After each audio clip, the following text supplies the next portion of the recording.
குலத்து அழகனை யாதவ குலத்து கண்ணனை பெற்ற பெரும்பாக்கியம் தேவகி ஆயினும் வளர்த்ததும் வாழ்வின் நிழலாய்த் தொடர்ந்ததும் யசோதையின் வரமே. மாயப் பிறப்பறுக்கும் மாயவனை மகனாய்ப் பெற்றதற்கு பேறு பெற்றவர்களே. காலம் கர்மாவோடு வினையாற்ற காத்திருக்கும் இந்த பூமி பந்தில் கண்ணனை வணங்கி வழிபட மகிழ்ந்து பின்தொடர பாவமோ சாபமோ தீயின் நாவில் திரியாய் எரியும். திருமாலின் திருப்புகழ் பாட ஆண்டாள் இசைக்கும் 5ஆம் பாசுரம்.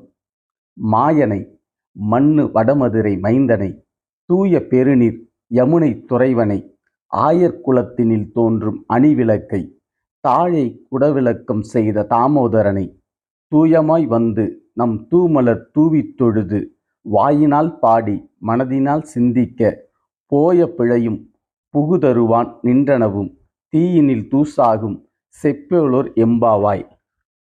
ஆயர்குலத்து அரசனை மதுராபுரி மைந்தனை யமுனையில் நீராடும் மாயனை தேவகியின் புதல்வனை யசோதையின் கண்ணனை மார்கழி காலை நீராடி மணங்கள் வீசும் மலர்கள் ஏந்தி மனதினில் மணவாளனை நிறுத்தி உதற்றில் உன்புகழ் உச்சரிக்க செய்த பாவங்கள் தீ தின்ற தூசாய்ப் போகும்.